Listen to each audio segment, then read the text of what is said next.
Good evening and welcome to the April 15th, 2020 Ashland Selectboard meeting. Pursuant to Governor Baker's March 12th order suspending certain provisions of the open meeting law, we are utilizing the Zoom conferencing platform to conduct our meeting, and all committee members, board members are participating remotely. The goal is to maintain the spirit of the open meeting law, providing access and transparency to all proceedings. When appropriate, efforts will be made to allow for public participation through the Zoom platform. This meeting is also being broadcast live and being taped by the good folks at WACA-TV, as well as live streamed on Facebook. Your patience with any technical difficulties is appreciated as we conduct meetings in this new way. The Ashland Select Board meeting is called to order. May I have a roll call attendance from board members, please? Reeves, aye. Magnani, aye. Share aye. Kinsman, aye. And Mitchell, aye. So I am going to at least share the, I guess not. Forget that. I was going to share the agenda on the screen.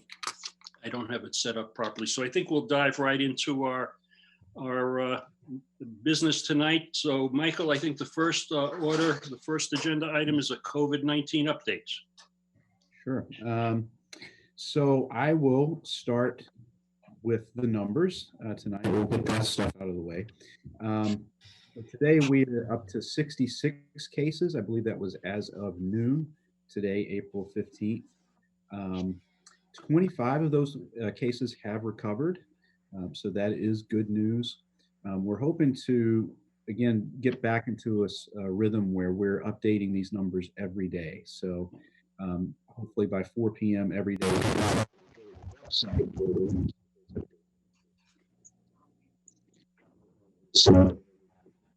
Mike, we're losing your audio. I thought it was just me. No, Michael, can't hear you.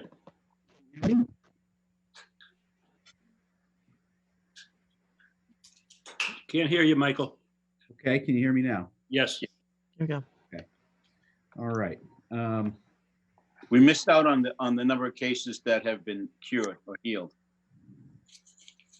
Okay. So just one thing, if we're all have our mics on and unmuted and other people speak, it kind of cuts in front of somebody else, or it can cut in front. So just as a suggestion, I don't know if it makes sense for everybody to mute. Okay. All right. So I'll start again from the top. Today, April 15th, we have 66 cases. That's of noon at noontime today. 25 of those cases have recovered. I want to let everybody know that we're hopefully going to get back into a rhythm where we are updating the caseload every day. That includes the number of cases that we have, and then also hopefully the number of cases that have recovered. Just to give you as an aside, I wanted to let everybody know that the DPH, that's the Massachusetts Department of Public Health, is now starting to put out their own town-by-town statistics. Unfortunately, they vary a little bit different compared to what ours say. They actually have a little less. I think they're at 63 today, but they're starting to publicize and keep track of information as well. I'm not necessarily sure how we're going to reconcile any differences, if there are any differences in the future. One of the things that we've found is, I think the coordination between hospitals and doctors and DPH and local boards of health can certainly be improved. I actually think it has improved since this process has started, but we still have a ways to go. Second, the big news, and I made this announcement last week. I have asked Sergeant Ed Berman from the Ashland Police Department to come over and lead our COVID-19 response efforts as part of the Ashland Health Department. Sergeant Berman has accepted that and is willing to step up and take on that role, and I want to express my appreciation to him. Also want to express my appreciation to Chief Alfano and the Ashland Police Department, as they are tight with resources as well. So losing a person, even on a temporary basis, can provide a little bit of stress on their department and their departmental operations, but they feel like they're going to be able to pick up that slack relatively easily. Sergeant Berman's efforts have really centered the last few days over kind of getting a good handle on our caseload and setting up systems so that we can be updated on a pretty regular basis with confidence on the numbers and the cases and close contacts, and then also establishing really a team to help monitor that caseload. So once you have a positive case, you do an intake of that case, that person, you get an inventory and a catalog of that person's close contacts, and then you start calling and doing an investigation of those close contacts as well to see if you can trace, go along the tracks of the coronavirus case. So we met with the Board of Health last night. They seemed supportive of this idea. Everybody seems on board, and again, I think you're going to see a very different. I think you'll see a very different response coming out of Ashland Town Hall with that. Any questions so far? Okay. I had one, Michael. Do we know what are the demographics, not specific, but age group or of the people who have gotten sick and who have recovered? I do not have that data. Okay. That's something, I think the age we can at least pull out of Maven, right, Jen? Yes. So actually Ed is working on putting together some of that information that we can pull from the system. Okay. I think it just might be good for people to know who's getting it, who's recovering and stuff like that. Great. Thank you. Okay. Mike, I just had a question about the tracing, and is that unusual for a municipality to be doing it? I know, like, the governor announced a program to do a contract with Partners in Health to do case tracing. Are many towns doing it as well? And how many staff are involved here in doing it?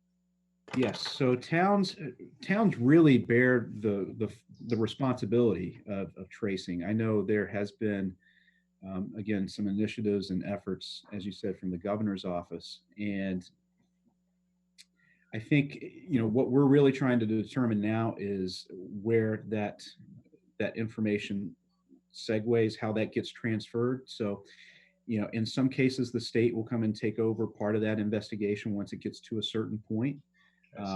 But then also the state hands it back in certain cases after they do a period of investigation as well. So then it comes back onto the local boards of health. So right now we have Mark Orem, we have Ed Berman, we have our public health nurse, Nancy Cleary.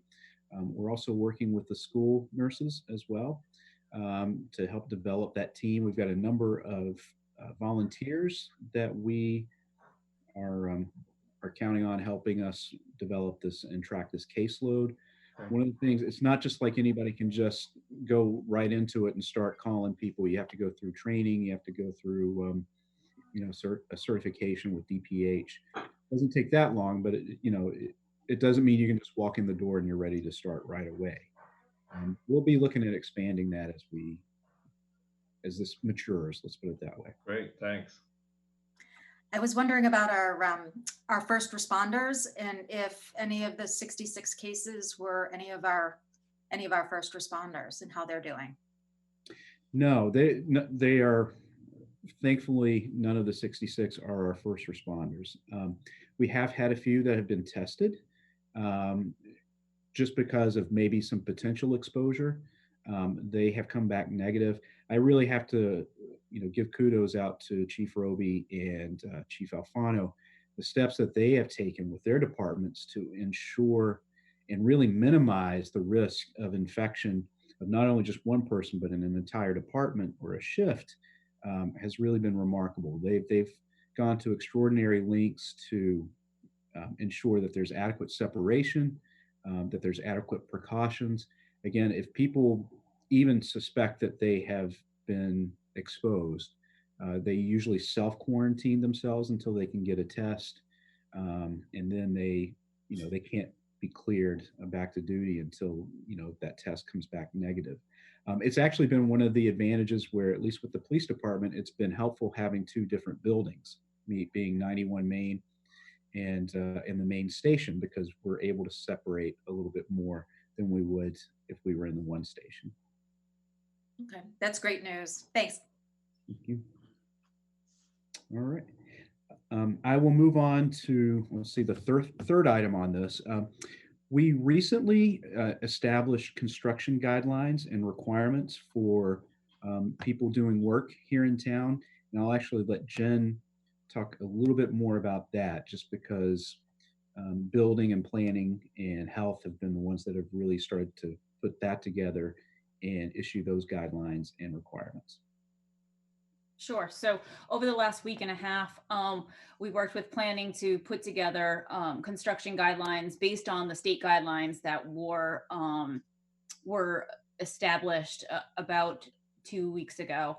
And really what it requires is any construction site with more than 3 or more people on crew on site to submit to us certifications that they are following the guidelines. And those guidelines really include making sure that they have a safety officer specifically trained in COVID-19 precautions. They're monitoring the symptoms and their temperature of anybody that's on site. They're providing a hand washing station and proper sanitary, so they can make sure that they're able to wash their hands regularly with soap and water on site, so that if anybody does come down with the virus, that it would limit the spread. And so they're making certifications to us daily, and then weekly our building commissioner, Mike Crisafulli, is actually going out and he has a checklist, and he talks to the site supervisor or the foreman to sort of go through the protocols each week.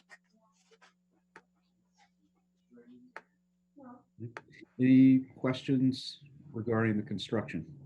I do, Michael. Jen, I appreciate that. One of the concerns that I have is there are several construction sites in and around the neighborhood where we're at. They're doing groundwork right now. Does that include that as well? Or is it the general construction of a structure?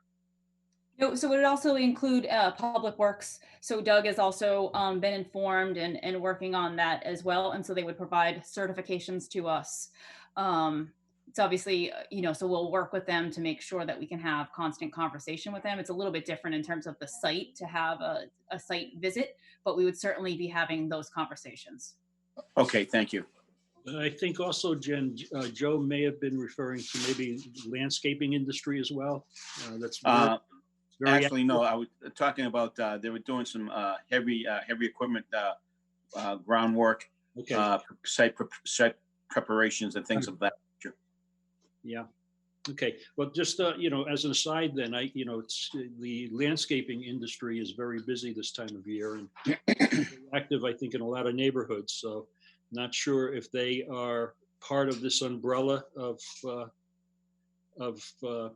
concern. No, so they wouldn't really fall under this umbrella. So sort of the trigger is, the trigger for us to be able to really do the monitoring, it's really construction. So both vertical and horizontal, but also for us to know, so we're communicating with people as they apply for permits. And then also why we're also figuring out, that they're complying with their site plans. That's just an interesting question. Or is there, it's kind of difficult, but is there a way to get the word out to these folks about how they should be doing it? Like, so, like I saw that crew today that was, they weren't wearing masks. They were close together when it suited them. I don't know, is there some kind of, I know we're making a lot of efforts. I don't know if there's some way to kind of reach these landscapers a little better. It's not an easy thing, but is there a way we can look at that, do you think? Or I mean, we could always put out like some guidance. The only problem is that we would be dependent upon them finding it. Yeah. The interesting thing with construction, we're always going to have some level of interaction because they have to come in and apply for permits. So we have the opportunity to talk to them. Yeah. So we have the opportunity to intervene at that point. We don't always have that ability with landscapers, but it's certainly something that we could try to highlight and promote a little bit more aggressively. Yeah, I don't know if we had like, our police officers been, our public safety staff been talking to people in general about these kinds of things when they observe things, or? Well, certainly when they see gatherings and when they see Yeah. people, congregating, especially on public property, they certainly take the initiative to remind people Yeah. that they need to be socially distancing, especially if it's a group of 10 or more, then you're going against the governor's. Yeah, this is kind of a more casual thing, so I suppose it's a little more difficult to kind of identify and enforce, I would think, so. I would agree. So Michael, question, do we have sufficient personal protective equipment at this point? For first Right now we do. responders? Right now, Great, it's great news. we were able to organize a shipment, I'd say 2 or 3 weeks ago, a substantial amount of PPE equipment. We were able to source that. We were pretty lucky. And then afterwards, MEMA followed up, I think, with another supplementary delivery. It wasn't as much, but we're in good shape so far. We're in good shape. Good to hear. So I want to let you know that today the Attorney General also issued a whole lot of guidance, actually, just for municipalities and what they can and can't do and what kind of authority that they have related to coronavirus. This talks about, our ability to impose curfews, restrict the movement of vehicles on the roads, whether or not you can require face coverings. Turns out you cannot. And there's a number of them. I haven't had a chance to go through it all, but it's something that we have been asking the Attorney General for guidance on for several weeks now. And actually I had a conference call with her a couple of weeks ago, and she promised to put this together. And we were happy to see it come out, because it's actually a little bit more strongly worded than what I was anticipating. And a lot of times they'll leave it very loose. There's always room for interpretation, but some of this, it's pretty black and white. So hopefully I'll have some more information about that. Is that available on the Attorney General's portion of the website? It should be. It did come out today, and it was emailed to us, but I would assume that if it's not up there now, it will be up there very shortly.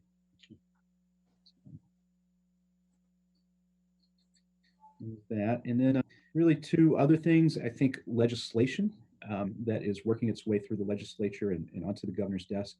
There have been a number of them in the past that have gone through and have ultimately been signed. We're going to take advantage, actually, of a couple of them tonight and some of the provisions that they've allowed. But the one that's really making its way through right now that I think is really, really important is an act to provide relief to renters and homeowners from foreclosures and evictions during COVID-19 coronavirus, and protecting them from evictions and foreclosures if they start suffering financial hardships through that. And so I believe that passed the House this afternoon, and hopefully we'll find a resolution. There will be a quick resolution between any differences between the 2 branches, or 2 houses, I should say, of the legislature, and then ultimately with the governor. I know the governor said he was hoping to have something signed by the end of the week. So that will be very, very important. That's good news. Relative to, we talked a little bit about this last night at the Tri-Board meeting, the CARES legislation as well, and how that's flowing down into the states. There was an article today that I read regarding the Small Business Administration and the challenges that they're having in terms of processing applications, and in terms of running out of money at this point as well. So any information that's flowing through your office, Michael? Well, not necessarily with regards to some of the private sector assistance programs that are through there, but we're hearing the same thing. Obviously, some liquidity issues.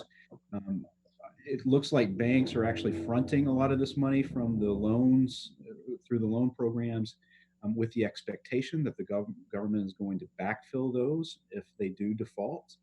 Apparently, back in 2008 and 2009, that arrangement was put together as part of the TARP program, but I guess some banks ended up not getting reimbursed or funded through the federal government. So they're a little bit hesitant to do that this time around.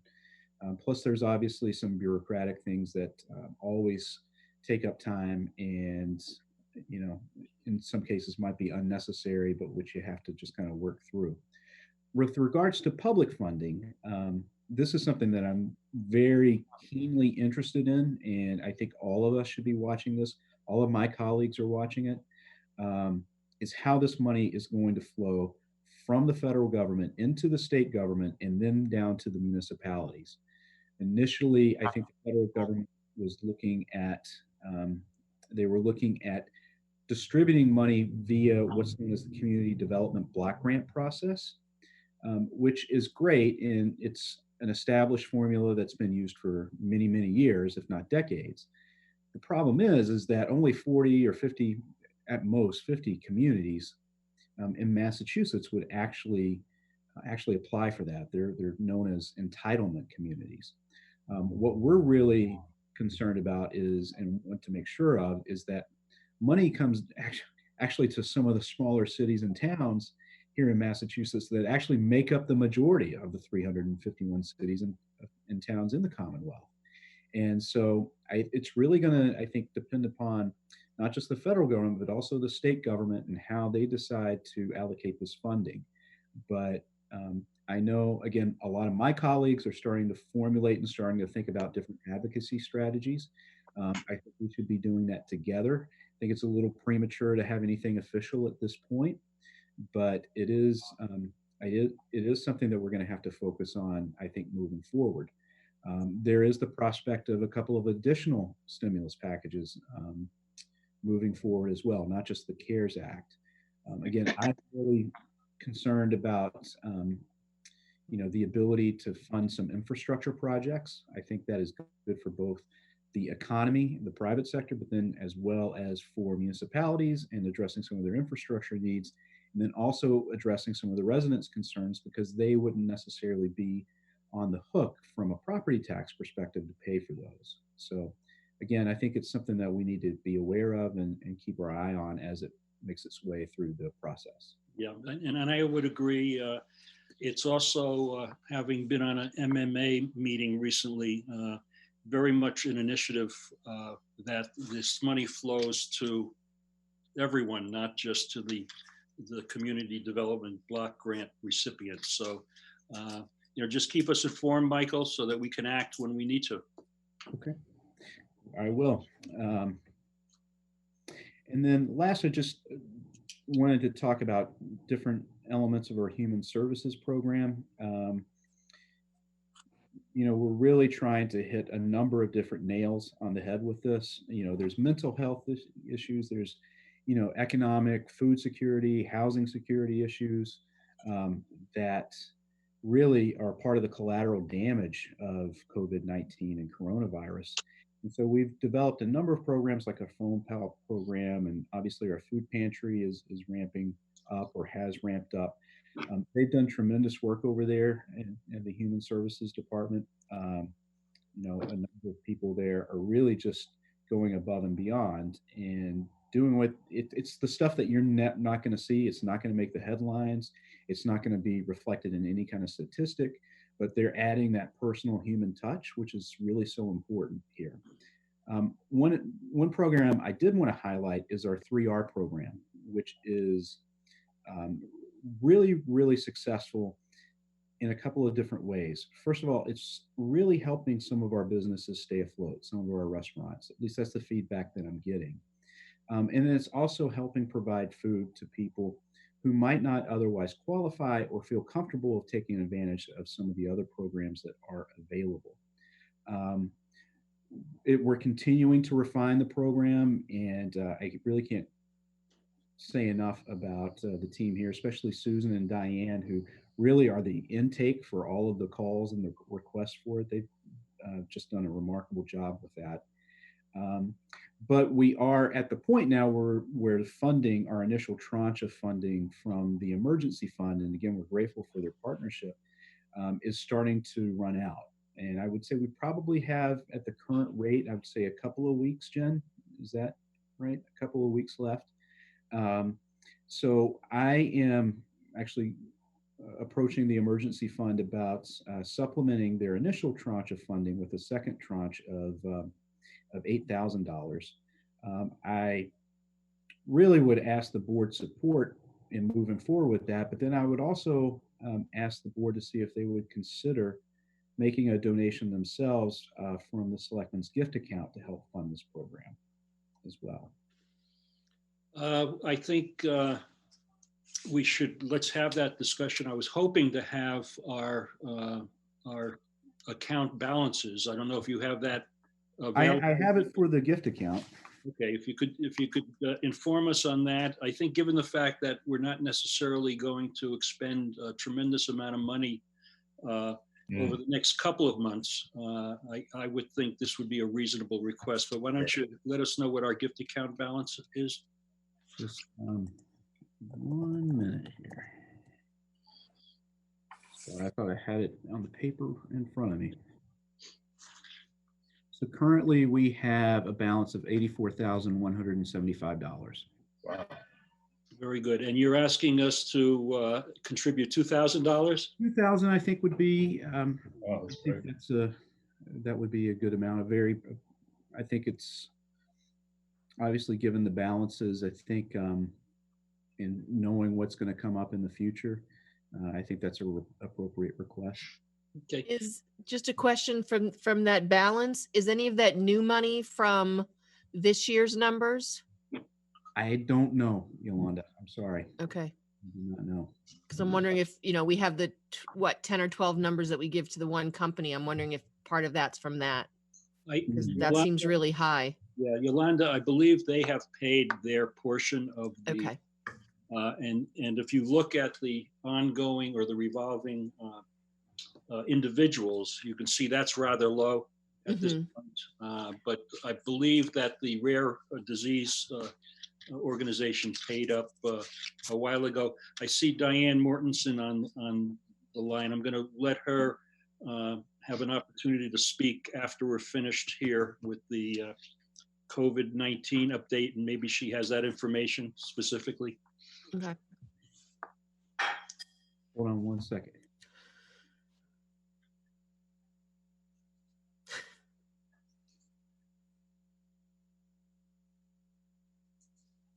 Sound like we're with Diane?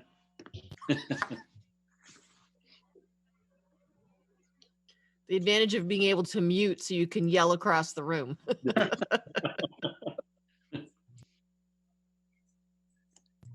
Yeah. Oh, well, sorry, go ahead. Ed, No, Michael. it is one of the advantages. The great thing is I remembered to actually mute before I start yelling across the So what did we find out? Anything? She's pulling it up right now. Okay, all right, great. So let's open it up to the board for discussion on Michael's request. Sure. I just had a quick question, Michael. Can you just repeat who are the restaurants that are participating in this program? So right now we have Mexico City, Tomorrow's Cafe, Ashland Pizza Palace, Dolce de Leche, Pizza Mine, Doragon Ramen, and Nick's. Oh, great. I believe that's through week 3. I don't know if any additional businesses came through in week 4. I don't think so, Jen. Did they? So I know TJ's is doing some kind of program. I think it's not part of the 3R, but something separate with contributions of food. Well, it is. They received some contributions, some private contributions funding wise. So they are taking that, and then TJ's is also putting in an amount themselves, and they're doing their own program. And I think it's for this week. If they can extend it beyond this week, that would be great. But, where people can go there and get a meal as well. Yeah, great. Well, thanks to all the restaurants that are participating in this program. Yeah, it's, while they're not doing this at cost, they certainly are not making as much money as they could off of something like this, just as they were in the regular, in the normal world, if you will. So they're certainly making a contribution to this as well. What was the original tranche from the Ashland Emergency Fund? Was it 8,000 for the initial amount? It was 10. 10,000, okay. Mhm. Well, having had the opportunity to talk to Jules about the program and their involvement in it, he was certainly appreciative of the ability to be able to keep working and keep his employees working and be part of the program. So I think it's definitely, it's doing all the things that you had hoped it would do. It's helping the restaurants and it's helping our residents as well. So that's nice to see. Yeah, good, agreed. I personally, I'd like to see us bump up that amount a little bit. Well, that's where I was going to go, Steve, if you don't mind. Go right ahead. Michael, you mentioned that the $8,000, whatever we add, will extend the program for how long? A week? Is that what you're saying, or would it be longer than a week? So right now, the rate is essentially, it's almost $2,000 a week to run this program. Okay. It has steadily increased. I mean, it's just below that $2,000 amount, I think, right now, but it'll get there soon. So it's about $2,000 a week. So if you think about it, we've got about 2 weeks left. So we've expended, $6,000. So we've got about 2 weeks left under the original tranche. I'm going to be asking the emergency fund for $8,000. So that should cover an additional 4 weeks under this current rate. And then if the select board added $2,000, then that would add an additional week as well. And I will see about other funding sources as well. And we can always, every 2 weeks at our meeting, we could certainly review the status of the program. And if we need to bump it up at that point, might be. But I'm thinking right now, if we were to at least put in $4,000, have an additional 2 weeks of programming, I think that would be a good thing to do. Yeah, it sounds good to me. Yeah, I would approve that. Would you like So a motion, Steve? Sure. I move that the select board takes $4,000 from their gift account to give to the Ashland, to give to the 3R program to support the residents of Ashland. Second. Very good. We have a motion by Yolanda, second by Joe. All those in favor, roll call vote, please. Share Greaves. I. Greaves, aye. Kinsman, aye. Magnani, aye. And Mitchell, aye. So thank you, 5-0. So Michael, you've got $4,000 to put into the 3R program. Thank you very much. I know we, and I know the residents, and I know the businesses certainly appreciate it. It's and that's really my COVID-19 report. I just have to end it by saying it's just amazing working with all the people here, and that includes our boards and committees and staff. While it's been, I said before, it's been a tiring experience, but it's also been a rewarding experience. Just watching how things come together and the community comes together. Again, there's no playbook for this. We're really writing it. And I'm hoping that what we're doing will actually, I hope, unfortunately, if something like this ever happens again, people can look back and say, oh, well, Ashland did these things right, and hopefully serve as a model for some other communities. Very, very good. So I have a couple things. Number one, relative to the emergency fund and all the good work that they're doing. And we had Roland Hool on here at our last meeting to discuss. I think it might be a good idea to have maybe at our next meeting an update directly from the emergency fund in terms of what they've accomplished, who they've serviced or how they've serviced, not names and numbers, but just kind of give us an overview of the programming and the assistance that they've been able to provide. Okay. You can certainly reach out to Roland and. Yeah, so if we could schedule that for the next meeting. Second thing is, if you want to ask Diane if she has anything that she wants to say relative to the Board of Health and subject matter.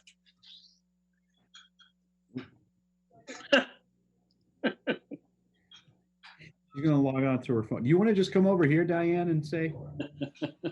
Social distance. She thinks it's gonna be fun to sit in this chair, but she's about to find out. Hey, Diane. Hi, everyone. Sorry, I didn't have audio on my computer. We had a Board of Health meeting last night, and it was a very productive meeting to have Mark and Ed come to the meeting and give us an update on everything. I know Michael just gave you the same update. So we're going to be going back to our every other week meeting and getting updates and keeping everybody informed. Good. That's pretty much it. I appreciate that. Appreciate it, Diane, and certainly give our best wishes to all your board members as well. Any questions for Diane? No. Seeing none. Thank you. All right. Thank you, everyone. Take care. Steve, I just, the next to the Ashland Emergency Fund coming, does it make sense to also maybe have Human Services folks with them or at the same time or nearby to also give a report how they're working with the fund and the other things they're doing? Sure. Well, you probably could have Jen do that part of it. Okay. That makes sense. Michael, makes sense? Makes sense, perfect sense. All right, very good. So any other discussion about COVID-19 and any other concerns about the scenario? Well, we're talking about COVID-19. I just want to pass my condolences to the Fontenay's family, whose husband, police officer out of Boston, died from complications to the COVID-19 virus. So my sympathies to the family and to the Boston PD on their loss. Thank you, Joe. Thanks for doing that. All right, our next item is to set a new date for town meeting. So again, we'll turn this over to Michael. Great, thank you. So not too long ago, the governor signed an act, Chapter 53 of the Acts of 2020, which was an act to address challenges faced by municipalities and state authorities resulting from COVID-19. That gave the town's select board the ability to move both the town meeting and town election. I think it certainly makes sense to move both. We have done a little bit of investigation in terms of scheduling, and it looks like June 16th would be the best date for town meeting. That's provided everybody from a public health and safety standpoint where we feel comfortable with moving forward with that. Now, it's a little over 2 months away. It's really going to be hard. It's hard to predict what kind of state we're going to be in at that point in time. But my suggestion would be to go ahead and move it to June 16th. And as the situation continues to evolve, what we can do is if we need to revisit that date, we can go ahead and revisit that date. June 16th should give us the ability to have at least some indication from the state what our state aid numbers will be, if they're going to be revised state aid numbers, and but also still get it done before the start of the fiscal year, July 1st. And the moderator, Adam Schuster, he did email me. He had expressed some concerns as well about, you know, that date might maybe too soon, depending on where we are. So it's certainly something that we're keeping on the radar. But that would be my recommendation. So question, Michael, about the legislation. It does allow the community to extend it beyond the June 30th date, correct? It does. Okay. Good. Questions for Michael? Any discussion regarding this, or entertain a motion? Just one quick question. So as you said, Steve, we could go past the June 30th date to do this. As we set the date, does our time clock start ticking again for when we have to have warrant articles and, you know, and how far then, if we realize we can't do it June 16th, would we have to make sure we have enough time between when we cancel it to when we actually schedule it to do the same process? Or can we just move whatever we've done and apply it to the new date? We would apply it to the new date. So we need to have a warrant posted no later than 2 weeks before that town meeting date for an Okay. annual town meeting. Okay, Or it's actually 1 week for an annual town meeting, 2 weeks for a special. I apologize. okay, So as long as we're meeting those deadlines, it should be okay. Where it really becomes, I think, more challenging is just the logistics, making sure town council is available to be there, make sure if the auditorium's being used, that they're, it's available and everybody can make it, or as many people can make it as possible. Like they're and not. all that has been checked for this date? Town council's available the 16th, the auditorium's available the 16th? Yes. Okay, good. So then I move that pursuant to general law, chapter 39, subchapter 9, and chapter 53 of the Acts of 2020, due to the governor's declaration of emergency to respond to COVID-19, the board votes to postpone annual town meeting from May 6, 2020 at 7 p.m. to June 16th, 2020 at 7 p.m. I will second that with one question before we go any further. Go right ahead. Mr. Chair, if you don't mind. Go right ahead. Michael, if this does go beyond June 30th and our budget starts July 1st and we don't meet and vote on our budget, do we hold off on having a budget, and what does that do? So this same legislation gives us the ability to move forward in a couple of different ways with a budget for FY21. The one that's going to be the most commonly used and one that we would use would be to utilize no more than 1/12 of the previous year's budget and appropriations for that month. For July, and then if we need to move to August, et cetera.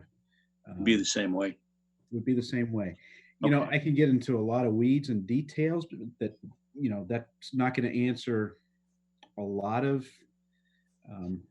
there's still some hiccups that would need to be worked out utilizing that method. It's probably the most straightforward, but it's something that we're also working with DOR on. So for example, our pension payment, that we have the ability to pay that either in a semi-annual payment, or we can pay it all at once at the very beginning, and we actually receive a bit of a discount. We've always taken advantage of that, but that's, almost $3 million that you're expending at the beginning of the fiscal year. Mm-hmm. So obviously that wouldn't fit within a 1/12 provision. So right. Those are the types of things that we're still working with DOR to figure out. Great, thank you. I appreciate that. Then I'll second the motion. Okay, so we have a motion and a second to set a new date. Can I have a roll call vote? Share I. Reeves, aye. Kinsman, aye. Vignani, aye. Mitchell, aye, and that carries 5-0. So we have a new date for town meeting for June the 16th. Next item on the agenda is set a new date for town election. All right, so this is the same legislation that I mentioned before. Actually, no, this is different legislation. It gives you the ability to change the town election date. Again, looking at different dates and different ideas, our clerk's office really had, I'll say, almost two recommendations. So we could look at Tuesday, June 23rd, 2020, which would allow us to continue some level of normalcy with elections that, they always occur on a Tuesday.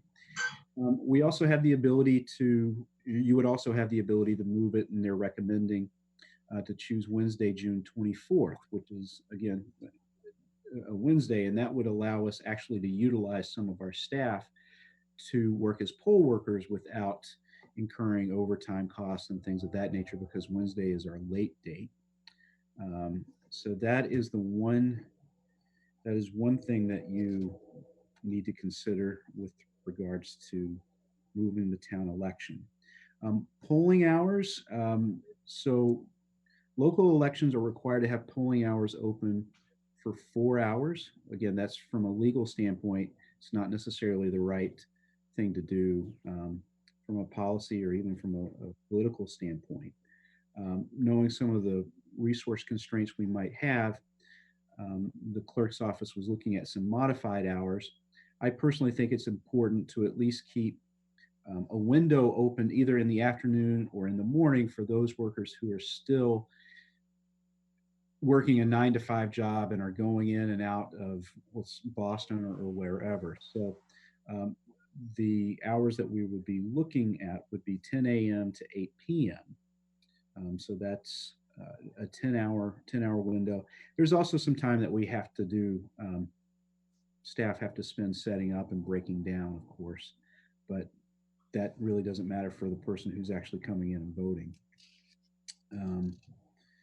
But it would help us keep costs at a minimum. So that's number 2. Polling location. We can still consider having it at the Ashland High School. We may want to consider having it at the community center as an option. You don't have to identify that location now, but you do have to make that determination no later than 20 days prior to the election. And that is about it in terms of what the board needs to determine. There's also the provision to vote by mail through this legislation, and we would actually encourage people to do that through the absentee ballot process. So people would need to request an absentee ballot from the clerk's office, and the person who receives the ballot would be able to mail it in and have their vote counted. So question, Michael, if for the reasons of COVID-19, the polling place was not practical to do so, what would be the options? We could move it out further if we get to a place where, if we're starting to come up on that date and we don't feel comfortable moving forward with that, just because, either buildings aren't ready to be open to the public, or we are concerned that the general public is too concerned. It would have a chilling effect on their ability to come out and vote. I think you could make a determination and move it beyond. Michael, you mentioned something about the community center as a possible location for ballot for voting, where that is kind of small inside, and it's kind of compact. I would think that the gymnasium at the high school would suffice with the social distancing that would be required if we still have to go through that. Yeah, there's there's a couple of things that, first of all, really the use of the high school is not really up to us. That would be up to the school department committee. And they may very well, we obviously have a great working relationship with them, but we felt like it was important to have a backup plan just in case. I think with either polling location, Joe, we'll have to modify the way that we operate those, just to keep those social distancing practices in place, incorporate them as part of our Joe, just to add, we were thinking about using both the upstairs large room in the community center, but then also possibly splitting some of the precincts and using the recreation space as well. They're both handicap accessible. Yep. And so it's not perfect, but it was certainly just a backup plan. So because the schools are going to be done June 18th, they're not even going to be in session anymore on June 23rd because of the vote that the school committee took to keep working through April vacation. Pretty sure their last day of school is going to be June 18th. So my feeling is the less that we can change in regards to how we do our voting so that people know the only thing that has changed is the date, I think that's the way to go. Michael, you were talking about costs and reducing from 8 a.m. to 8 p.m. and make it 10 a.m. to 8 p.m. I think there are going to be people who that may confuse because they're used to going out and voting first thing in the morning. So, we have to have an election either way. So I don't know if, reducing costs from a matter of when they set up makes sense. I mean, certainly we need to encourage people to, if they want, do the mail-in vote. But I think people are used to certain times. So the more we can keep everything the same, except for the date, I think that makes sense.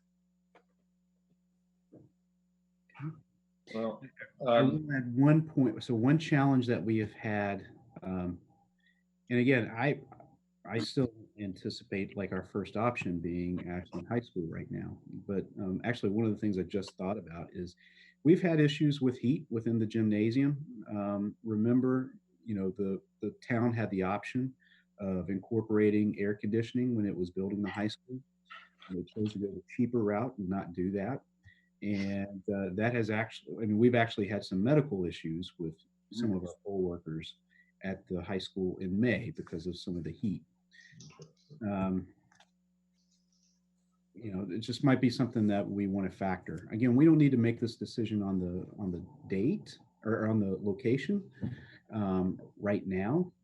Something that we can continue to explore and look at. Yeah.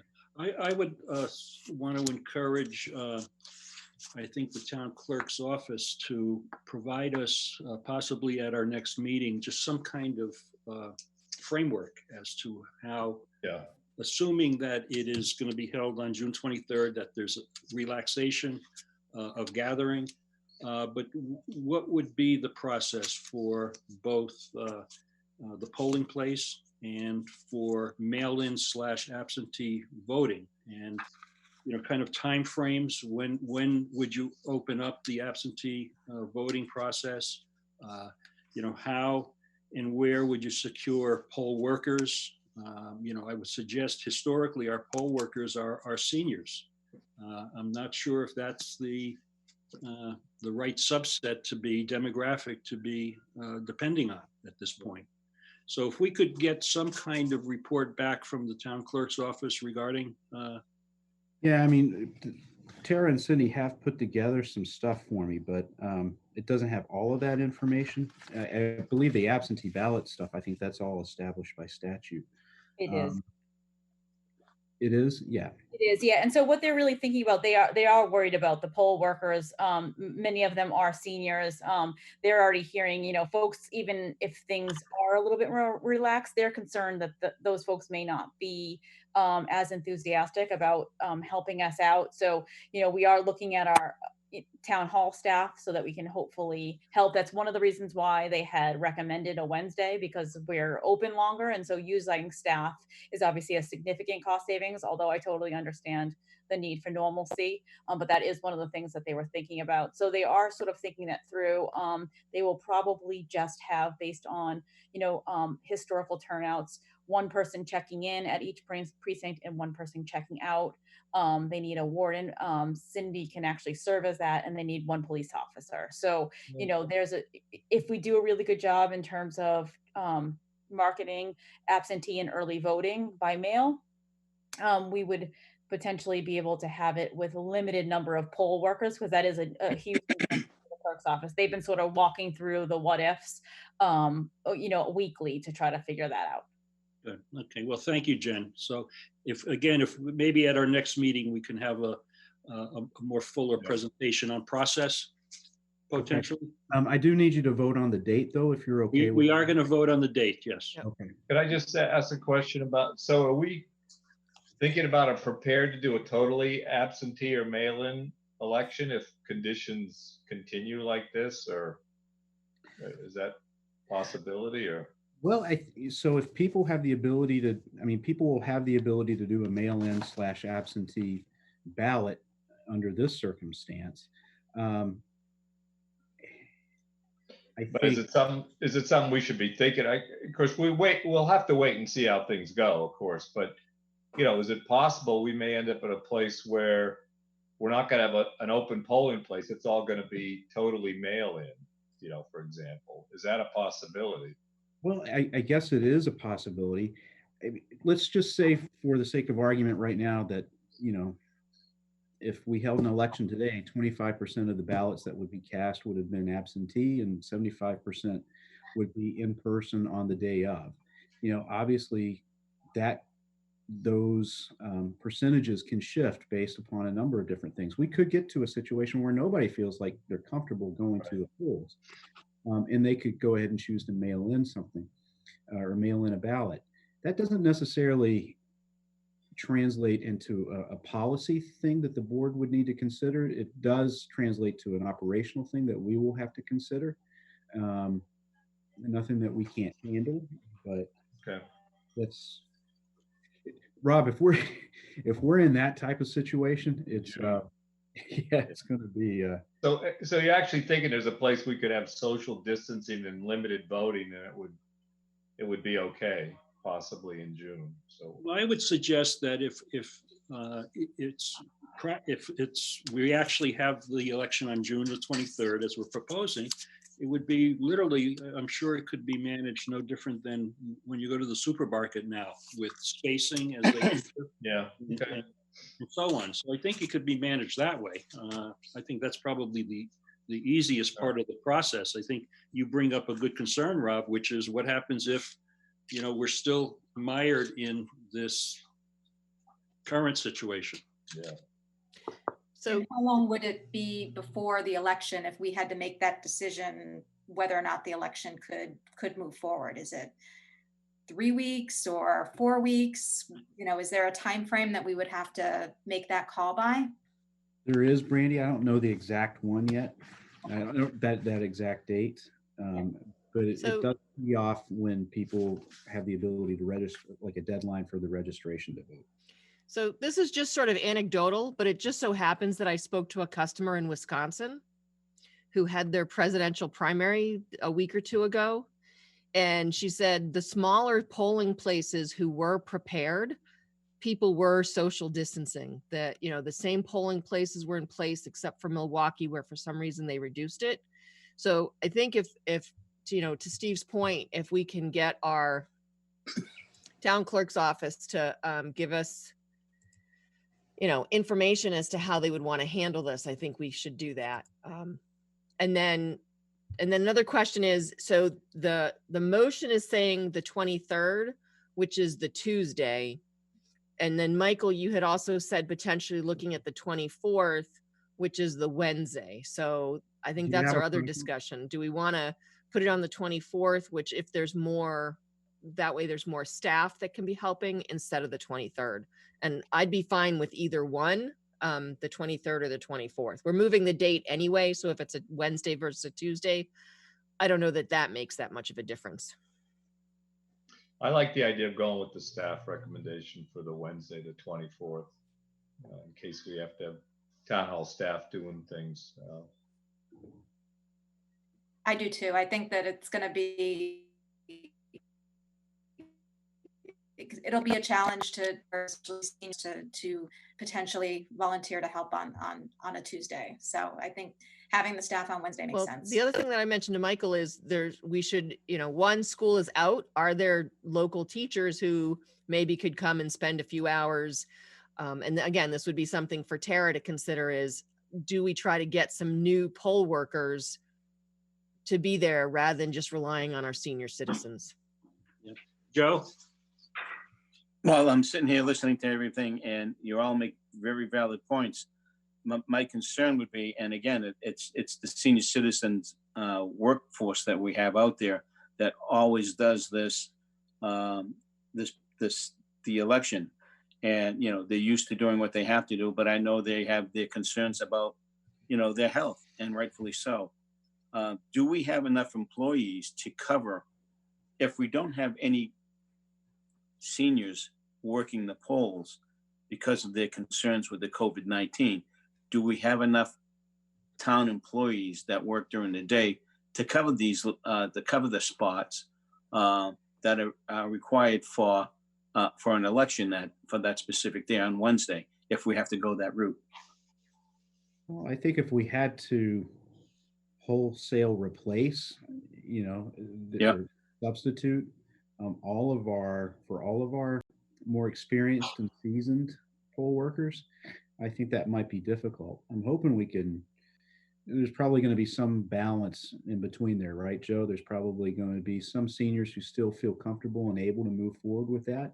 And then we would supplement them with staff.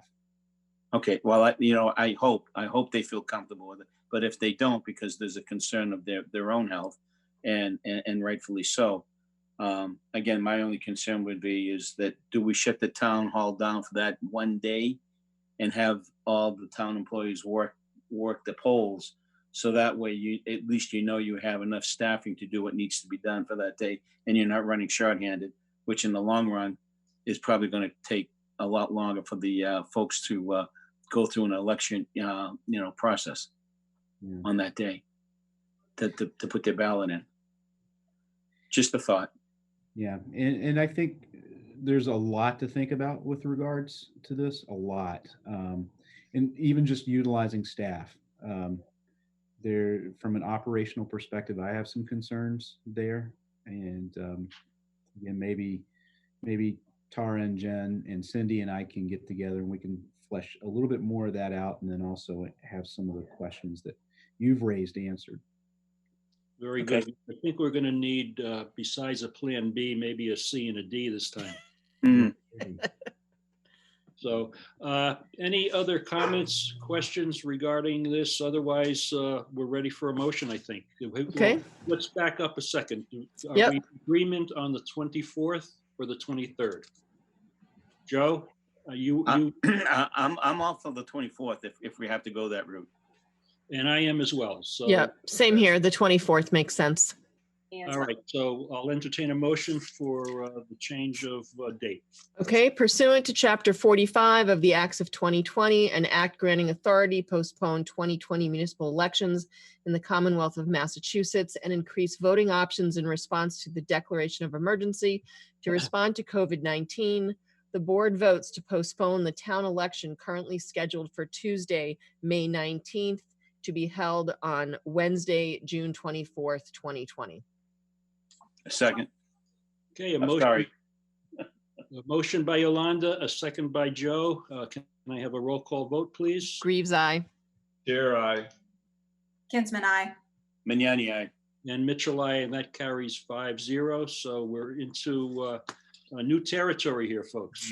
Mm. Absolutely. It's good, though, to get it done and changed. People will Yeah. appreciate knowing that. One of the, just this is ancillary to the election. I'm going to be asking Tara, I don't know if you had a chance to warn her, Jen. I'm sure we'll find out here in a bit. I'm going to ask Tara to work and Cindy to work on coming up with some campaign guidelines to help candidates as we go into this whole totally different election cycle. I think that might be beneficial for the candidates.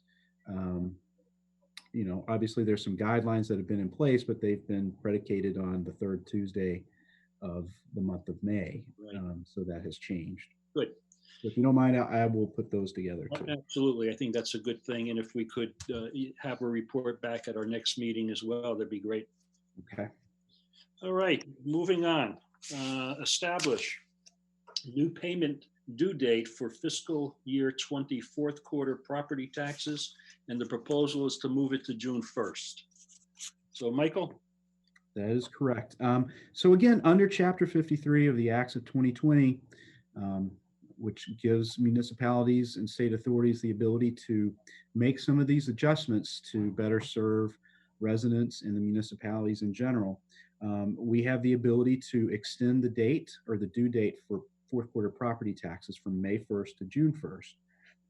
And I think it makes sense given the current conditions. I think you would all agree that this is probably a prudent thing to do.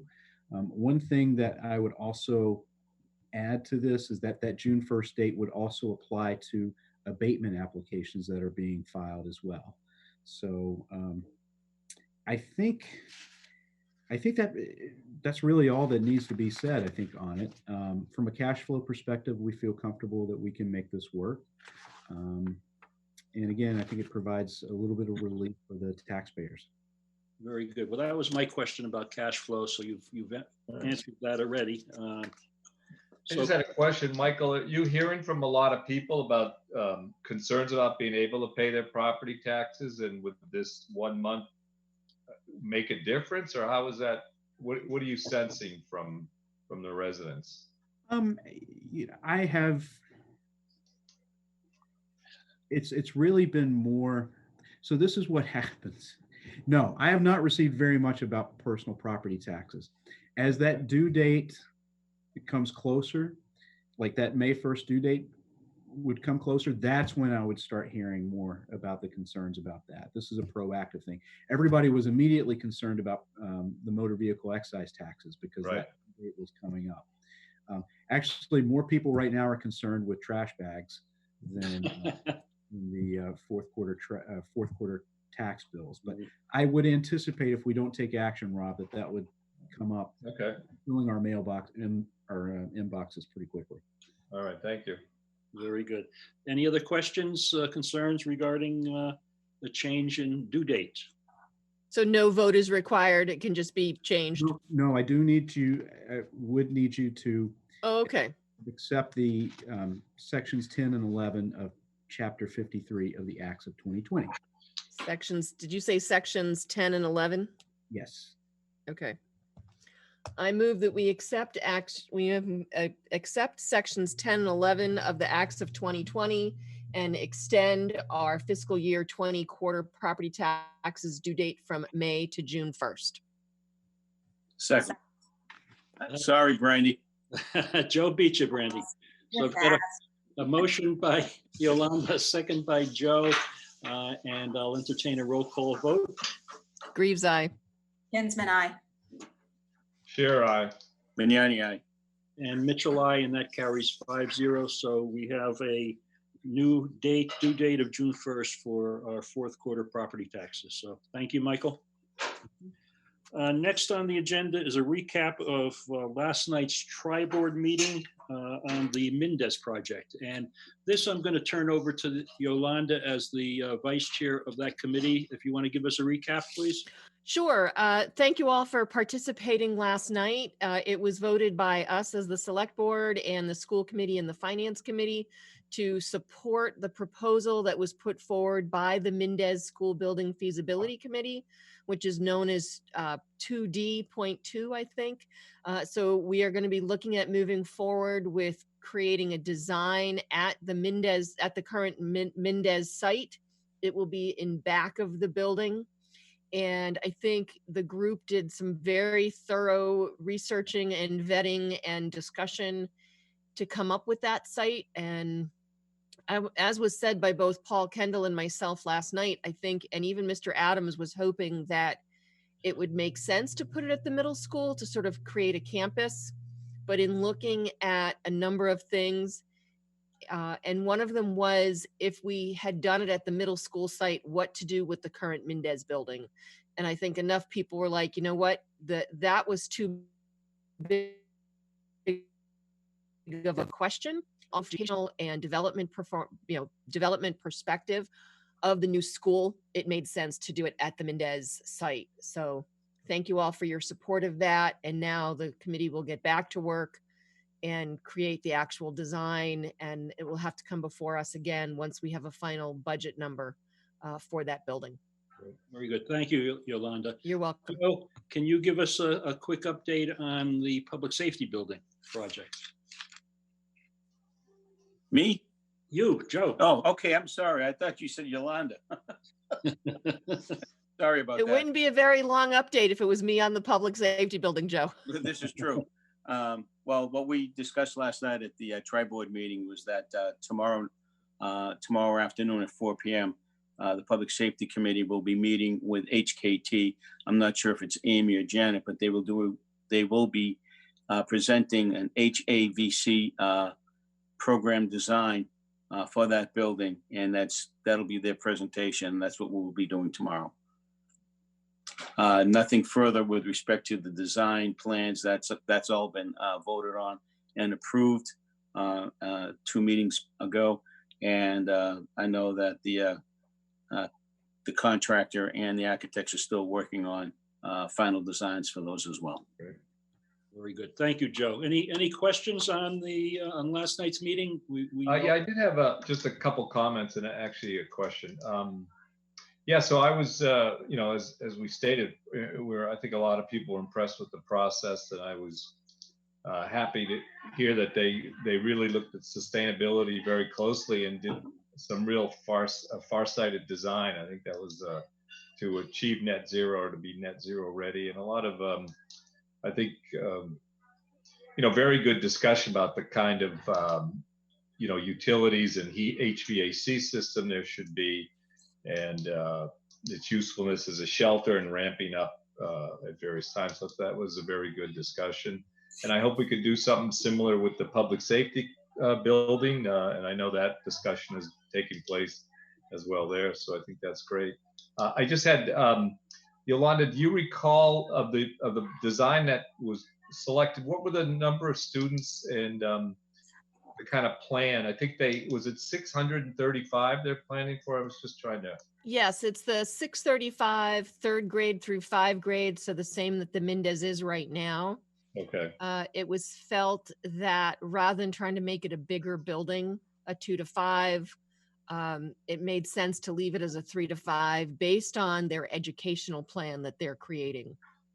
As part of this process, they're looking at what's going on right now at the Mendez with the neighborhood program in the single graded classrooms.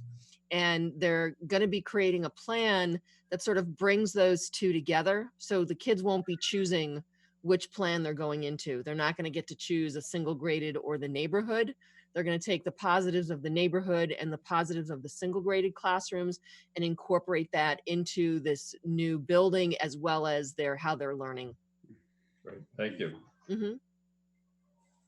Good. Okay. So moving on, we have a update on the UGC project, Michael. Yes. So just to give you a brief update on where we are, I believe it was about 2 or maybe even 3 meetings ago now. I told you that I had a meeting with UGC and some of their agents to talk about the bones of a development agreement, or actually not just the bones, but a development agreement, utilizing the criteria that the select board had identified as being most important. And left that meeting feeling very confident about what we had come to an agreement with. I thought it was a fair agreement.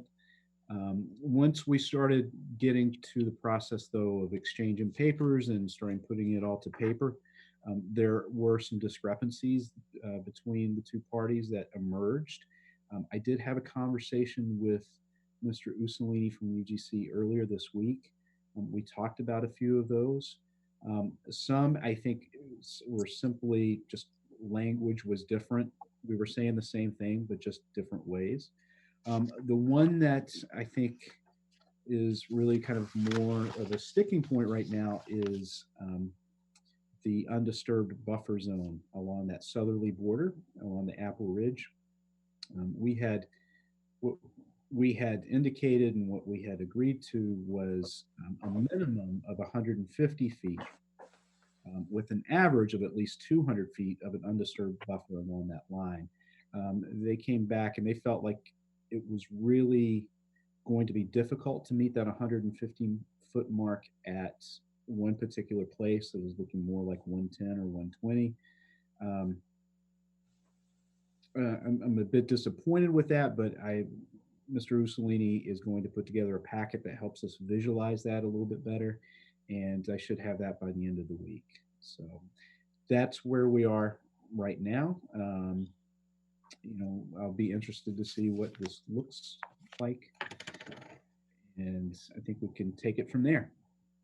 So this has been a very arduous process thus far, and I think we'll all be looking forward to seeing the package. And I think for myself, I'm disappointed as well, because I thought we had basically an agreement in principle with moving forward. And at this point, obviously, there's still negotiation to be had.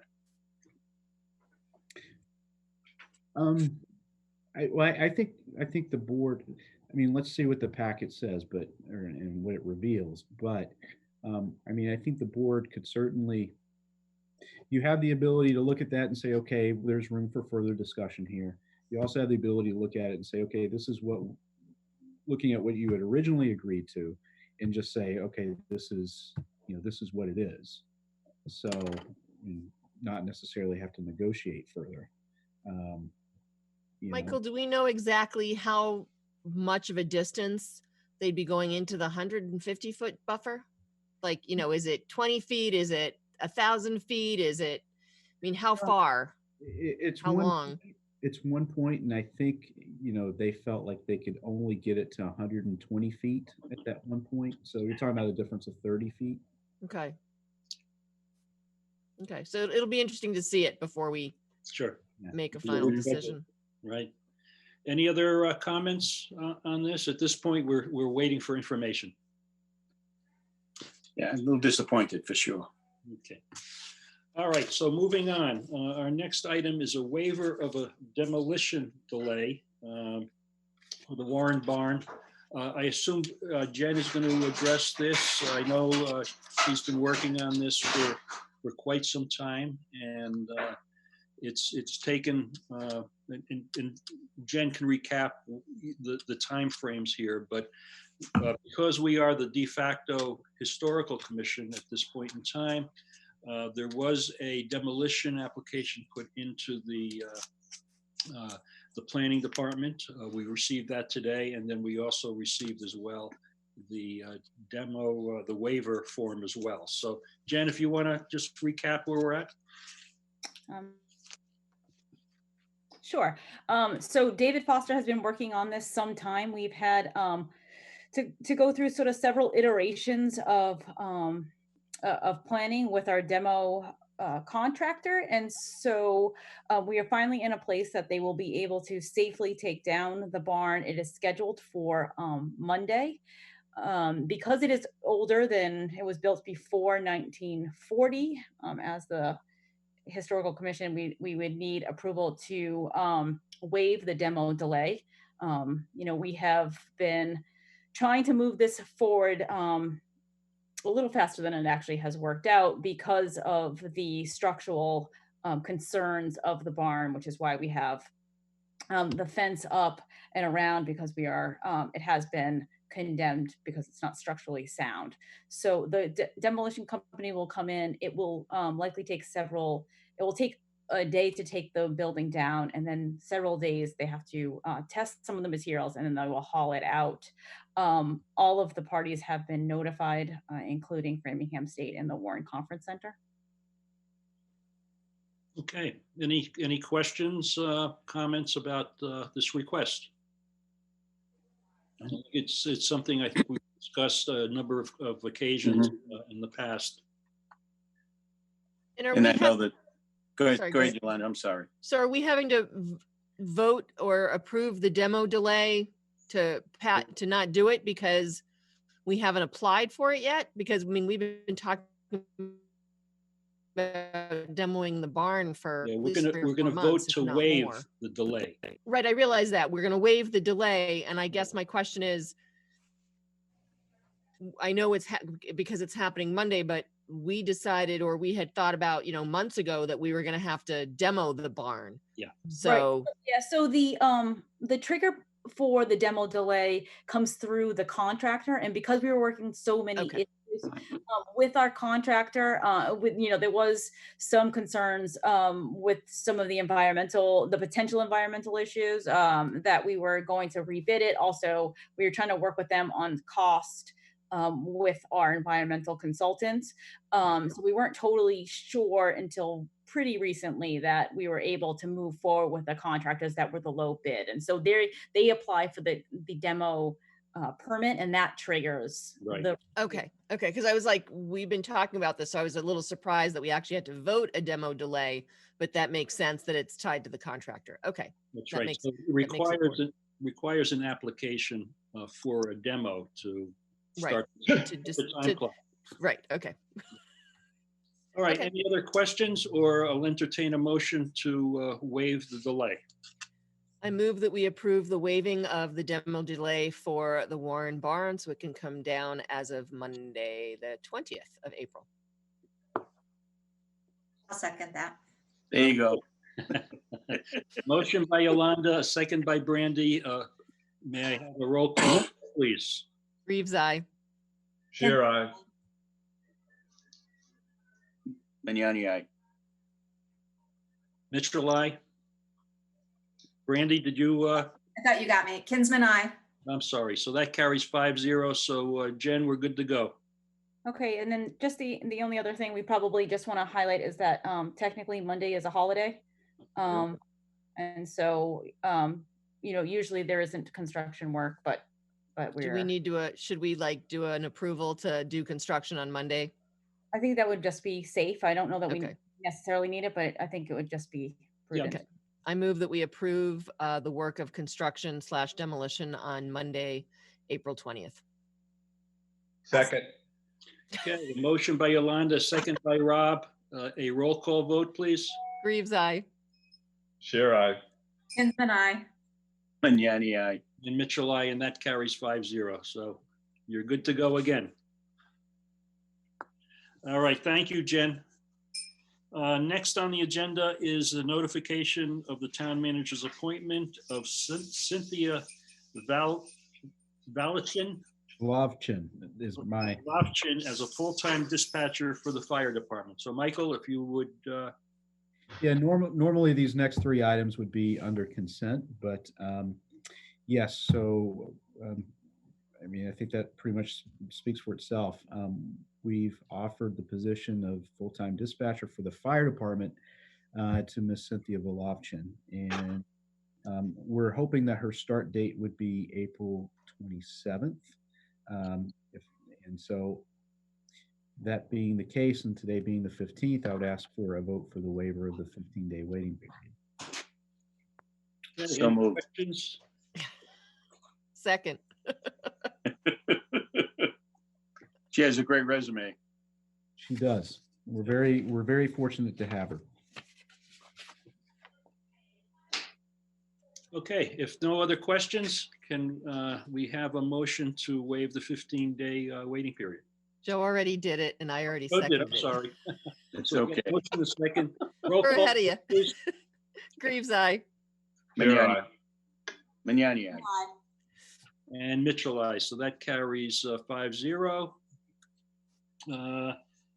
And moving on, declaring 15 manhole structures as surplus so that the DPW can dispose of them.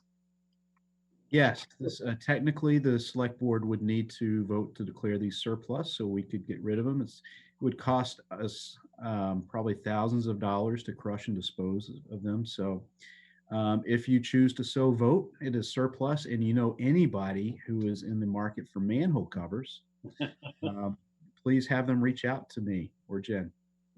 Jen's the Well, person. Michael, you say that it's interesting because the gentleman that's doing that work up off of Whittemore, that's in the cul-de-sac. Yep. He may be looking for manhole covers. All right. Well, But it's You not know just what? the manhole covers, right? It's actual structures. I mean, structures, yes. I'm sorry. Really? I'm Yeah. like Oh, looking wow. at the note going, what does that mean, a manhole structure? Well, it's the metal frame that they go in, right? Isn't there a They can be frame? pretty sizable. Okay. And so by declaring them surplus, we then can just write them off. And we can actually dispose of them if somebody wants them. Okay. I move that we approve the declaring of surplus of the 15 manhole structures from in the DPW. And thank you to Doug for bringing this forward. Second. Okay, a motion by Yolanda, second by Rob. A roll call vote, please. Reeves, aye. Sure, I. Kinsman, I. Magnani, aye. And Mitchell, aye, and that carries 5-0. Last item under old new business is accept the March 18th, 2020 regular session minutes. Is there any changes, addendums to those minutes? No, They If look not, good. I'll entertain a look motion. good. So moved. Second. Okay, motion second. And roll call vote, please. Reeves, aye. Sure, aye. Kinsman, I. Vignani, aye. And Mitchell, aye, and that carries 5-0. Next item is the town manager report. And this is fiscal year 2020 and 2021 budget update. Yeah, so we'll end this one on a good note. So yeah, I think everybody knows that we're going to go through some really tough fiscal times in the future. We're closing out FY20. We're coming into the last quarter. Actually, we're in the last quarter. If you remember when we moved the motor vehicle excise date, one of the things I was concerned about was cash flow. Obviously, that came up again in the discussion with regards to property taxes. Feeling pretty good about things, where things are in terms of FY20. I think we're going to get through FY20 without too much of a problem. That being said, we have put on a spending freeze for non-essential items. We are looking at some of our capital projects and seeing if those are things that we want to, that have already been authorized, if we want to go ahead and continue or purchase, I should say. And we'll just make those decisions as the fiscal year evolves and comes to a close. FY21 is going to be, I think, a very different matter. So we had state aid numbers from the governor that we utilized to develop our FY21 budget. Obviously, that happened before COVID-19 happened. And as you know, the whole economy has basically been put into a coma, a medically induced coma, because everybody feels that until we get the public health and safety issues taken care of, it's really premature to start opening up the economy again. And that's going to have severe ramifications for the country, and then also the state of Massachusetts and therefore Ashland. So there was a legislative roundtable or a roundtable of several really well-known economists yesterday, and that was facilitated by leadership in the legislature.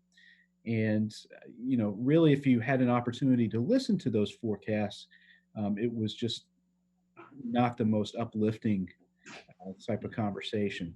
The one, again, that really kind of stuck out for me was the projection that, Massachusetts state revenues could decline by 20% in FY21. So just as a comparison, if you look at the Great Recession of 2008 and 2009, and that's my benchmark whenever I've thought of budgeting and crafting budgets over the last 7 years, that's been like the worst case scenario. It was 13%. State revenue declined 13% during the Great Recession. So again, worst case scenario, they're looking at 20% with this. With COVID-19, it was 13% back in 2008 and 2009. So I think it's fair to say that the revenue picture is going to, state aid picture is going to be. Yeah, I'll be done in 20 minutes, probably. Marcia. So, and I think. Sorry, I didn't know I wasn't you. No, that's okay. I was actually thinking about her the other day. But that's kind of the situation that we're in right now. We're going to wait and see. I think the legislature's determining the best way that they can move forward. Traditionally it goes to the House, then it goes to the Senate, then they reconcile through what's known as conference committee, and then it goes to the governor to sign. If he vetoes, they take up the vetoes. At the end of the day, we have a budget. I think that is going to change this year. And hopefully this year they do it a little bit closer to on time and not wait until after July 1st. Well, we hope so. Well, I was on the same economic roundtable as Michael, and concur with the dire outlook. And besides the decline in revenues, the dramatic increase in the unemployment rate is obviously a tremendous concern. But what I thought was interesting was that the impact of this economic shock is more pronounced in coastal states than it is in other areas, and so they spent some time talking about that. But Michael, reflecting on this after the fact, it's going to be interesting to see how changes in the way we do business on many different levels is evaluated. And just throwing out one comment that was made by Deborah Goldberg, the state treasurer, regarding the way that gambling is conducted in the state, you know, and will we see more online presence of a variety of these activities and so on. So it'll be interesting to see. Yeah. Interesting enough, one of the things that they did point out, one of those unique tidbits, was the one tax revenue they did not expect to go down was the tax on alcohol. So interesting. Yeah, that was pretty interesting. Yeah. So we haven't, you know, I know that the other leadership in the State House was meeting after that economic roundtable. I haven't heard anything beyond that at this point. Have you, Michael? I have not. Okay. All right. Mike, I do have a question for either one of you, Michael and or Steve.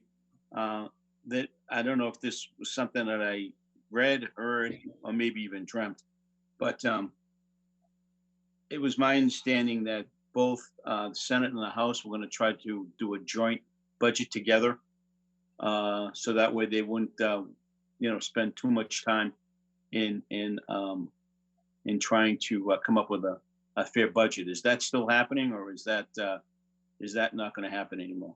That's the rumor. that is the rumor. Okay. That was my impression as well, Joe, that they were going to bypass the whole conference committee process that they normally do, that typically extends it beyond, the required timeframes. So, right. But this is Massachusetts, so we'll see. Nobody wants to give up their fiefdom. So any other comments or concerns regarding the either fiscal year 20 or fiscal year 21 at this point? I just want to say thank you to Michael, Jen, and to Brittany for keeping us all together. You guys are doing a great job during a very difficult time. So thank you. Thank you. Same here. Thank you. I will say with this budget, and I've said it before, we are in a different place locally with regards to our rainy day fund. And I think we're going to be very, very happy that we followed this disciplined approach over the last 7 years to put money. Well, we've put money into the stabilization account for longer than 7 years. But remember, we also had a habit of taking it out to help to help fund our budget the following year. But this disciplined approach that we've adhered to, according to the joint financial policies, I think it's really going to pay off dividends. I don't want to give people the false impression that I think that's going to be the silver bullet and that's going to take care of everything, because I don't think it is, but I think it's certainly going to soften the blow. Well, I think that's why last time, Michael, when we started having the discussion about possibly needing to use the rainy day fund, is looking at what we have in place in regards to policy that dictates when we can start using it and how much we use. So I think we're fortunate to have the funds in place, but also the policies in place. And I think within the next probably month or so, we're going to need to look at those policies, because as you said, if the state funds really do come down less than 20%, we're going to need to do something with those rainy day funds, but then determine how much do we really want to use in 1 year. I agree. Yeah. Yep. Okay. Any other comments before we move on? If not, I am going to open the meeting up to citizen participation. Those folks that are here in the Zoom meeting, if you want to participate, you can raise your hand. And I see we have Preston Crow. I'm going to unmute. Preston? Yes, I want to thank you. I wanted to say about the election rescheduling. Steve Mitchell reached out to me earlier this week, and we had a good discussion. So I just want everyone to know that we're both on board with the rescheduling and trying to work together in a friendly way as we go forward with this. And it's nice being in a town where candidates for the same office can work together to make sure things go smoothly like this. I don't remember using the word friendly, Preston. I thought the conversation was I'm friendly. only anyway. teasing. I'm only kidding.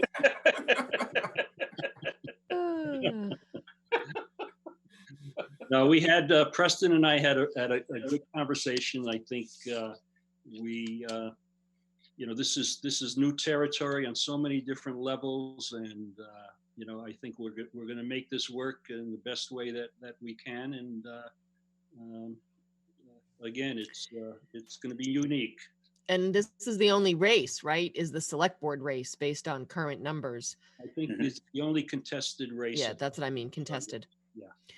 So, Now, actually, so this is a question for Michael. Sorry to interrupt, Preston. Do we extend the ability for people to get in the race now that we've moved it, or has it closed because it closed as of March 31st? I thought we asked and answered this question before, that it was closed at the 31st, but Michael, do you know? If You we did, repeat- I apologize. I don't remember it. Can you repeat the question again, Yolanda? Things started breaking up. So now that we've moved the election out by a month, even though papers were due by March 31st, will we extend when papers are due, or that's done and whoever's in the race is in the race? That's done. Who's Okay. ever in the race is in the race. Okay. Thank you. Very good. Is there anyone else out in the Zoom meeting that would like to participate? Please raise your hand in the Zoom. Now, it looks like, is Mark Dessoni raising his hand? I think so. Okay, let's take a look here. Bear with me, Mark. Mark Dessoni. Okay, Mark Dessoni. thank you. Okay, but even though I'm talking from behind the curtain. Okay. Mark, I'm you got to talking from turn off behind the curtain Facebook. Because my camera got turned off by somebody. And I know that I'm not gonna go on with this much longer, but I know that the last 2 minutes I got camera turned off and all that, but I turned on the volume on my TV so I can't hear a reply. I will turn it back up. But I'm saying thank you to town manager for understanding that people at home, and I gave him a couple of emails about my situation here at home. Didn't I, Mr. Town Manager? Yes. About my situation with my dad and Yeah. finances and all that stuff. Yeah. So I'm just saying, me and my dad both are unaffected, not infected. He's watching TV right now, probably sleeping in the chair, and I'm here right now coming to these remote meetings. So I'm just gonna say to the select board, now that I got a chance, remote through the broadcast ACA is a great thing. And I'd like to say to the chairman, Mr. Steve, I have a camera, but somehow my face scares you. Sorry. It doesn't, I'll tell you, Mark, it's not your face. It's more the fact that there's so many faces in the gallery. It gets a little disconcerting at times. So don't take any offense. All right, I assume, Okay. Mark, you're done with your comment?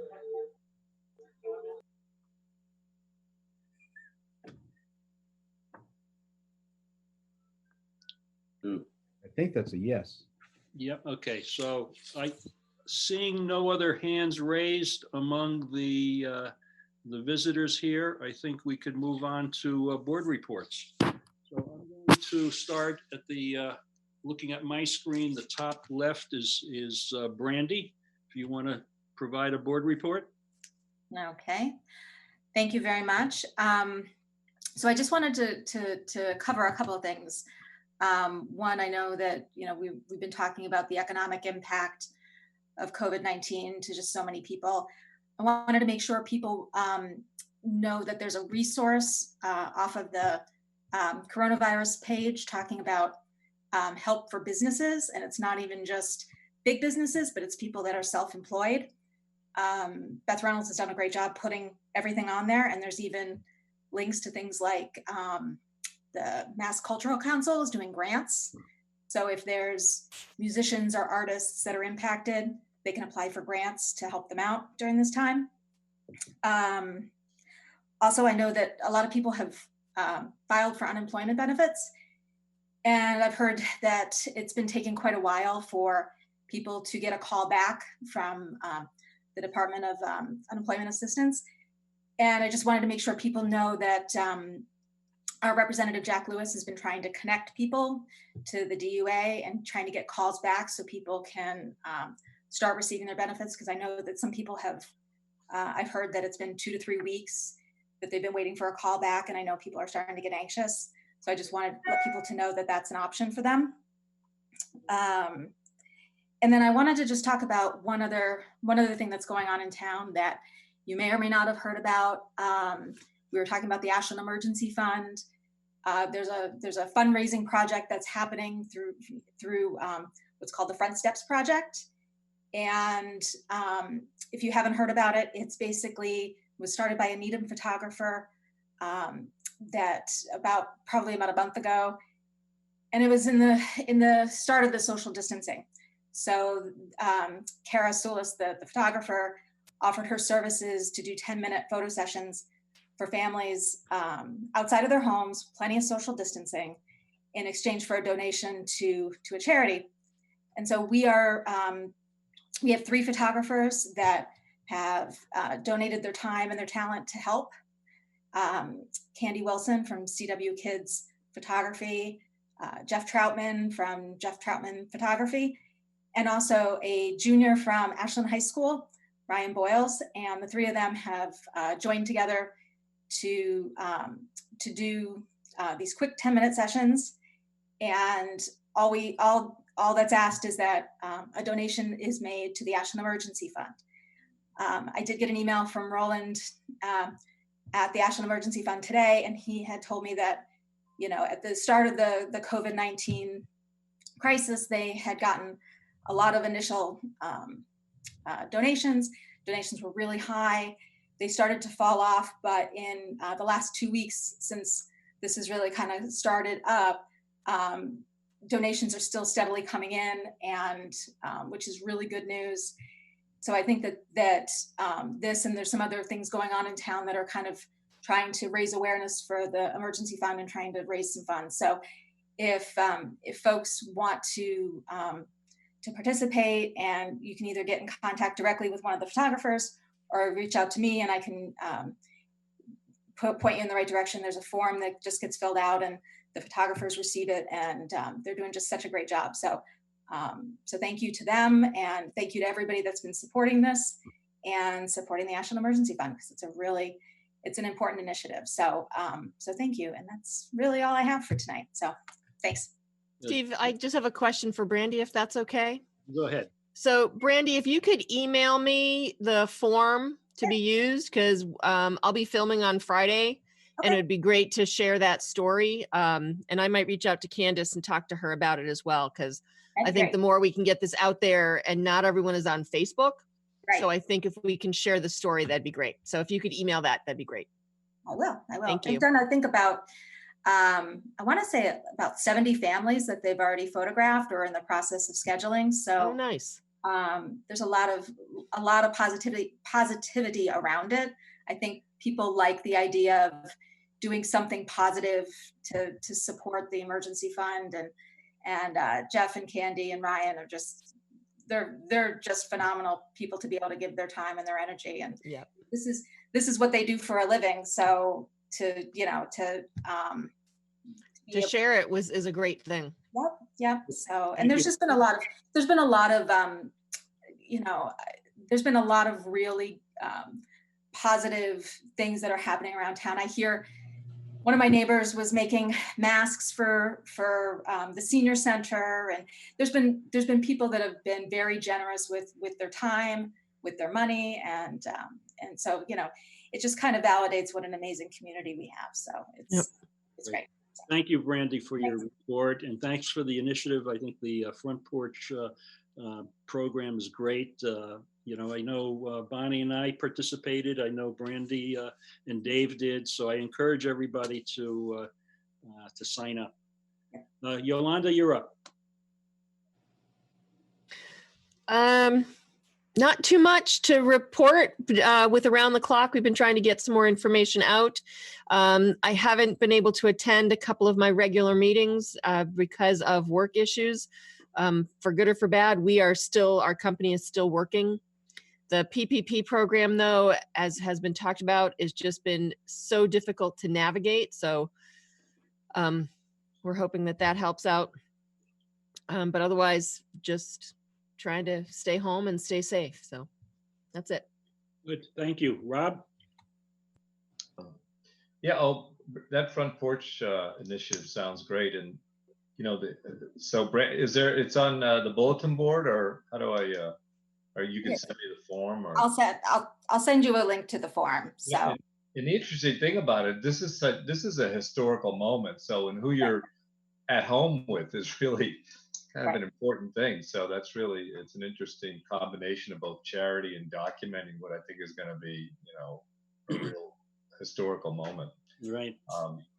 The only thing I wanted to mention, and this is a little aside, non-COVID-19 news, is that you recall that we sent the Liz Stanton's report on the Eversource pipeline to the board, and I just kind of wanted to remind folks of that, and just I don't tend to talk about it now because we haven't started our public discussion, but I think it's a really important and dynamite report, actually. But I did want to, hopefully Michael and I will be able to call Liz relatively soon, I guess, so if we get it in Mike's schedule.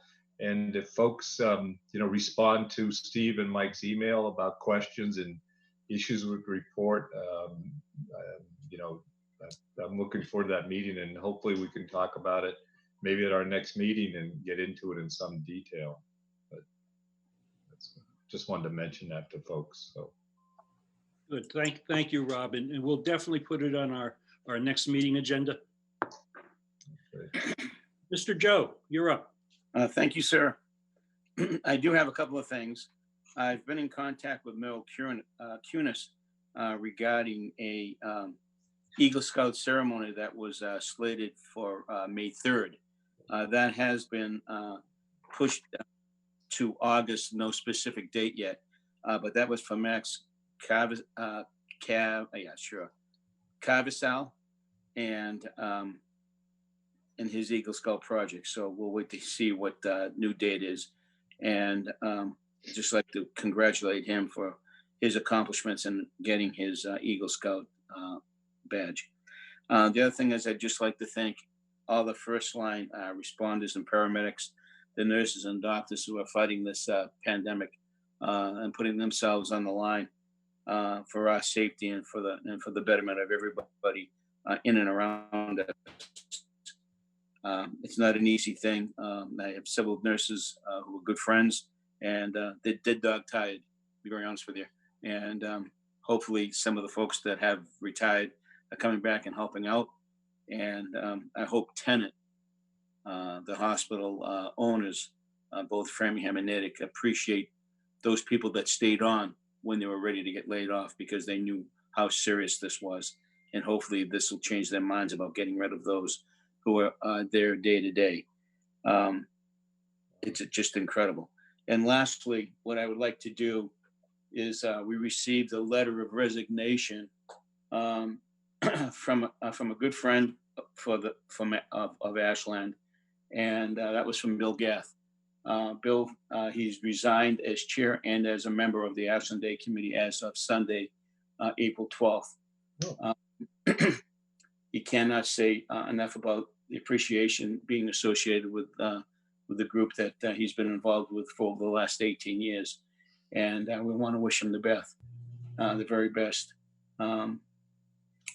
He was chair for quite some time, and a member for over 18 years. And because of health and personal reasons, he felt it was best to step down at this point in time. We're putting everything on hold with respect to Ashland Day, the concerts, and the day itself. I would say within the next month or two, we will make a decision whether or not we have it or we cancel everything. Again, for the safety and for the well-being of all the residents in town and for those who come to enjoy the day itself. Hopefully by sometime in October, we will still have the holiday Halloween parade for the kids and do the holiday lighting along with Beth Reynolds, who helped us along last year, and I thought it was a great event. So as of right now, those two incidences, those two groups, we're going to hold off on making a decision as to whether or not we have it. It'll be the second time in Ashland Day's history that we've had to either cancel or not have it. The first one was Hurricane Bob, which was devastating enough, but this is far more devastating, having to fight a pandemic where people's lives are at risk. So that's far more important than anything else. Hope we can understand that. We're a little unhappy about it, but we realize that these are things that we have to do as a community, and we'll get through this. We will all get through this together. And Donna and I, again, are very grateful for the neighbors that we have around us, even though we don't consider ourselves old. And they come check on us, give us a call just about every other day. And we greatly appreciate their concerns and their friendship along the way. And Mr. Trotman lives right around the corner from us, so I'm sure we'll be giving him a call to do a porch sitting. Whether or not my wife wants to do it, it'll probably be me and my dog. Who knows? But that's it. That's all I have. Well, very good. Well, thank you, Joe. And, best wishes to Bill Gath and all of the work that he's done over the years for Ashland. He's been a great friend. Even though he's not a resident, he's been a great friend to Ashland in so many ways. So thank you, Bill, and best wishes. True, yeah. Couple things. Number one, there's an initiative to wish one of our residents a very big birthday greeting. Resident George Seeley is turning 101 years old on Saturday. And that's just the concept of 101 years is just incredible. But the initiative is being managed by Kim Kotab at the community center. And Kim is asking for residents to send George a card. And you can send George a card by dropping it off at the community center. Outside of the community center, there's a plastic container. I dropped the card off today. It's right out front on the bench. Or you can contact Kim directly and she'll pick up a card. You can leave it on your front porch and she will pick it up. Her email is KKOTOB@ashlandmass.com. So on behalf of the board, I want to wish George happy birthday, happy 101 years. I hope there's many more. Next item on my report, I really want to thank WACA and our IT director, Paul Carpenter, for all the work that they're doing to make these and manage these meetings, make these meetings. I think we're getting better and better at these meetings. I think we are. But I think it's the result of a lot of work that goes on in the background between our IT department and WACA-TV. I think this really, I mentioned this before at a meeting, that it's really kind of underscores the importance of local access cable, and this certainly is providing an important mechanism for having meetings and getting the word out. So thank you to both Barbara at WACA-TV, Paul Bowden, Miles, Connor, and Paul Carpenter and his staff at the and the IT department. So to piggyback on Joe's comments about Ashland Day and the summer concert series, you know, the farmers market is going through obviously the same discussions and concerns. We have a meeting scheduled next week to plan what a farmers market might look like this year as things get to be relaxed. We don't know. It's so dependent on so many externals. But you know, hopefully at some point we'll be able to have some kind of market. And hopefully at some point, Joe, we can have a summer concert performance, you know? So we don't know those things yet, but you know, we're gonna plan for the potential. Sounds good to me. Yeah, so the last thing on my report is a reflection on the marathon. And you know, normally this week the town would be prepping as a host community for the Boston Marathon. And I don't know if folks saw on Tuesday, the mayor of Boston, Marty Walsh, announced that Wednesday, April the 15th, as One Boston Day, and encouraged Boston residents to take an opportunity to reflect on the 7th anniversary of the marathon bombing. And, you know, despite the postponement of the marathon this year, I think it's still there's a good reason and a good opportunity for all of us to reflect on the marathon.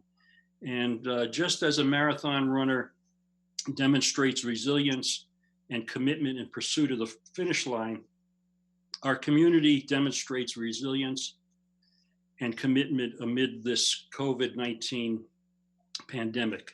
Given this current situation, our response and our efforts reflect that of a marathon.